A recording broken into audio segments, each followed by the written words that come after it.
কারা স্বাধীনতার বিরুদ্ধে ছিল, কারা স্বাধীনতার পক্ষে ছিল, এই বিভক্তিটা আওয়ামী লীগ করেছে।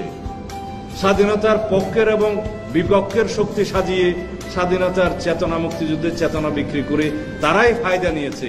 সেই একই রাজনৈতিক অস্ত্রকে আমরা ব্যবহার করব, আমরা করতে পারি। সুতরাং আমরা ঐক্যবদ্ধ বাংলাদেশ চাই। সেই ঐক্যটা কিসের? সেই ঐক্যটা হবে জুলাইয়ের 2024-এর ছাত্র গণ অভ্যুত্থানের ফ্যাসিবাদ বিরোধী জাতীয় ঐক্য। সেই ঐক্যটাই হবে আমাদের জাতীয় শক্তি, এবং সেই শক্তিকেই ব্যবহার করে আমরা সামনের দিনের শক্তিশালী গণতান্ত্রিক বাংলাদেশ নির্মাণ করব। এই ঐক্যের যারা বিরুদ্ধে তাদের নাম ফ্যাসিস্ট, এই ঐক্যের যারা বিরুদ্ধে তারা এখন দিল্লিতে, এই ঐক্যের যারা বিরুদ্ধে তারা ফ্যাসিবাদের দূষর হয়ে বাংলাদেশে হয়তো এখনো গাপটি মেরে বসে আছে।